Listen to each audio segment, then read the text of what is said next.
Alrighty, folks, something we've talked about at One Rental at a Time with our three various weekly lenders is, if you like it, lock it. Over the last 7 weeks, we have seen, or 7 days, 1 week, 7 days, we have seen mortgage rates go down and then shoot back higher. In fact, mortgage rates went down to sub 6.5 and now are threatening to go over 7%. I want to talk to the real estate investors. I want you to know with every fiber of my body that I want mortgage rates to be 10%. Again, as a real estate investor who wants mortgage rates at 10%, there's a reason for it. We're going to break this down with the three amigos. Matt, you were first this morning. How you doing, buddy? I'm doing super. Glad to be here. Let me just ask you one quick question before we get into the details. Do you give a rat's ass what the cost of capital is? No. Don't care. I don't care if it's 10% or 2%. Doesn't matter. Because usually, go ahead. I was going to say, as long as it's the same for everybody, we simply do not care. Correct. Dion, how you doing, buddy? You're just about to jump on an airplane, so thank you for fitting us in. No, I'm glad the timing worked out to where my driver will be here in a minute, and as soon as we're done, I'm out of here, and I will go suffer through that Portugal weather this time of year. That's like 70 on the beach the whole time. It's gonna be terrible. So with the interest rates, I'm with Matt. 1%, 100%. I don't care what interest rates are, as long as it's same for everybody. The thing I do like about higher interest rates is there are a lot of people that are like my brother. I had him on my live stream last night. One of the things he talked about is how he hates paying interest to banks. So he used a home equity line of credit, paid it off as quick as possible. So his brain would say, you're not giving money to the bank. So if interest rates are 10%, there will be a ton of people, our competition, who step back and go, ooh, I can't buy with rates that high, not even thinking about calculating the yield. Yeah. So here's the deal, folks, why all three of us don't care about the cost of capital, whether it's 2 or 10%, or frankly, even, 1981, 18%, is we only buy deals that cash flow day one. All three of us do that. We don't bet on appreciation. We know with certainty that we would rather have less competition than more. So again, to kind of Dion's point, if rates go to 10 or 12 or 18, what happens to competition? Dion, just hit that again. People will just psychologically think, I don't want to pay that much money to the bank. Look at how much my property is costing me. Not making the leap to, well, how much am I going to make? Because that's what actually matters. And what's the best use of capital, to use the Matt's term? Where do you want to put your money to work? And that doesn't, the interest rate literally doesn't matter. And the time of the loan doesn't matter to me either. People are so concerned with how much money the bank's going to make. I'm happy that the bank makes money and wants to lend me more in the future on the next deal. Yeah. Yeah. The other thing that's really interesting, if you think about a 10 or 12% mortgage rate, Matt, is that will take unaffordability to a record low. At this point, we are still sitting with 1981 being the worst, although 2025 is not that far behind. If we get to about 8.5%, 2025 will be the least affordable year ever. And what does that mean for landlords? That means less people are buying homes and more people are renting, right? Correct. That's exactly how the math works. And I think, what's interesting though, is I think a lot of people are still, there's low inventory where we are. There were 3 multis that I looked at this last week, and the one that had the fewest offers had 7 offers. They're still breaking records here all the time.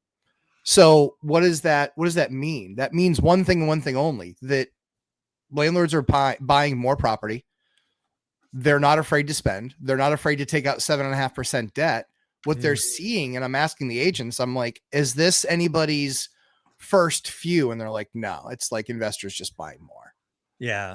They're, what I'm actually hearing from some people, and I knew this would happen, right? Obviously, we are obviously aware that the stock market now is in bear market territory, down 20%. There's threats of a true recession and, reevaluation, and people are calling 4,600 on the S&P, all much lower. But guess what happens every time the stock market does stuff like this? More and more people will say, wow, real estate is sexy. It doesn't move 20% in 48 hours. And we're going to see more and more people see the superpower of real estate is you can't sell it in a heartbeat. You can't pull out your phone like I used to do and emotionally buy or emotionally sell. I'm a horrible stock trader, and I know it. But you know what? I'm a pretty damn good real estate investor because it's illiquid, right, Dion?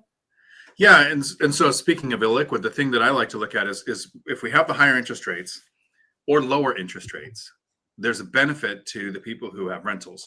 And so if interest rates are consistent and they stay the same and people get that used to feeling like rates are always 6%, then they'll start running deals and we have more competition. When interest rates went really low in 2021, a ton of builders jumped in and started 3-year projects that finished late last year, early this year. So we had a flood of inventory. 50,000 units hit one of the cities in Texas, and there was a few that went up around us.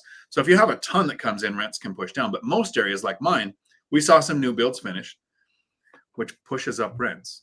Yeah, because the new builds hit that. So if you have low rates, you'll have those builds. But here's the other end of it is right now we have technically what people think of as high rates because it's higher than it was 3 or 4 years ago. Builds aren't starting. no. So now a lack of inventory in the next 3 years, rents will gradually go up. So as long as you own the asset now and you're not buying or building new, it goes up either way. It's when rates are consistent that we have more competition hit us. Oh, you're absolutely right. Ken McElroy is frankly all over this, and I appreciate him kind of highlighting because this is where he plays and the three of us don't, the bigger stuff. He's actually looking to pick up projects that are kind of in that construction phase, not leased up. Because again, if just for clarity, if we're talking 10% mortgage rates for purchases, construction rates are probably 17, 18 and variable. So yeah, you're absolutely right. One of the things that we see right now in the market is a lot of inventory is hitting, but there is nothing being built behind it. So the absorption rate is quicker than people expect. And I think Ken is right. We could see a rent boom, 18, 24 months out, because again, no new supply is coming. And Dion's absolutely right there. Again, Matt, going to you here on this idea about 10% mortgage rates.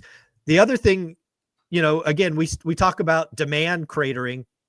The other thing that happens, as you know, if we have 10% mortgage rates, the amount of motivated sellers are going to skyrocket on a percentage basis because some people just have to sell.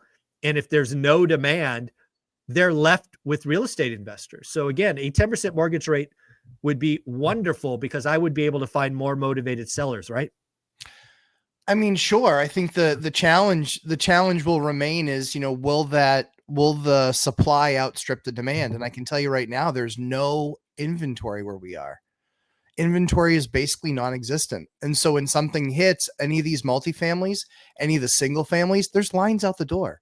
There's lines out the door on all of that stuff here. And so we're still seeing on the multifamily side, not on the single families, we're still seeing multifamily break records. Every single sale is usually breaking a previous record, or it's right there in the ballpark. It's all new high highs. The other thing too is that I'm getting contacted from developers, other guys that are adding assets to the market, projects that are crazy big. Like there were something like 10% of the overall units in this one area, 10% of them are going to be added in the next 2 years.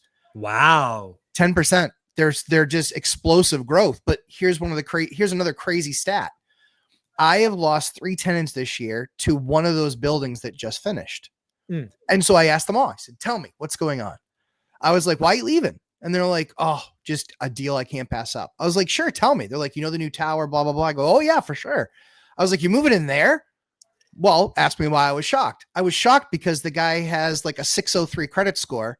He has a garbage DTI. And so then I asked him, I said, so you're late every month at 1,700. How are you affording 24? Yeah. Just crazy question from me. And he goes, well, here's the big thing. He's like, they're giving me 2 free months and my deposit's $99. Yeah. Yeah. This is what, again, when you're coming out of construction and you want to go from construction to perm, which means permanent financing, you need to get to, I think it's 85% occupancy. Some people it's 90%. Yeah. And they will, Yeah, they will absolutely do move-in specials Oh, because yeah. again, the bank's not looking for quality of tenants. They just want warm bodies. And the builder is incented to get off that construction loan ASAP. So oftentimes bad decisions are made, like this example. I love it. It's fantastic. Like they're taking all of my deadbeat, pay late, 600 credit score clowns. Like, here you go. Just all you had to do is have the rental office call me and I had given you a list of 10 of them that you can have. Yeah, I got some more. I have 6 more that suck. Here you go. Yeah. So let's put let's again, all the three of us would like to see 10% mortgage rates because it's good for us, but let's not forget that 10% mortgage rates would be bad for the economy. We would certainly see real estate transactions crater even more. We would see probably record low first-time home buyers, right, which is already historically low at 28%. It should be 40%. We're not heartless in that example, but the point of this conversation was if you are a real estate investor, you should not wig out on the cost of capital. I've seen some people in the last 24 hours with mortgage rates potentially going up a half a point freak out. And I'm like, just write a better offer. We should not care. Matt, do me a favor, closing thought, where they can find you. You can find me Lumberjack Landlord on Thursday nights, 9 p.m. Eastern time. And the closing thought is steady she goes. Buy deals that cash flow. If the rates are that if they're moving that much for you because of the type of product that you chose, the bank that you chose, then to Mike's point, write a better offer. It's just that simple, but it's not, there's a lot of ducks out there with a lot of feet moving really fast under the surface. And I feel bad for those people because I just don't feel that way. I don't feel that way about the market. I think it's very slow moving when you're on the real estate side, but everyone tries to make it more complicated than it is. Buy cash flowing assets. And if your rate got that much more expensive, then the price has to go down. It's just that simple. Dion, closing thoughts and where they can find you. So both of you have invested in stocks. I generally don't, right? I am dollar cost averaging some right now. And I hear statistics like most day traders lose money. It's like 90% or some high crazy number that lose money. So the safest, most consistent way I hear to invest in stocks is to dollar cost average a diversified index portfolio. So you're not impacted by just a few companies going up or down. When it comes to real estate, interest rates, prices, rents don't tell me when to buy. I have a version of dollar cost averaging that I do in real estate. With stocks, it's you meet the first criteria of on a consistent timeline, you're investing the same amount of money. So when it goes up, you're investing less, and when it goes down, you're investing more. But you're consistent. You're not trying to time the market. I have these 2 criteria that when they're met, I buy real estate. The first one is I'm ready. And that means emotionally, I don't have anything going on in my life. I can focus on investing. I know my market. I know my asset class. I've educated myself. I also have the money for down payment reserves and all of that. And the second criteria is I found a great deal. And my 2 criteria, interest rates is just like an aspect. It's a data point in will I get a good return on my money?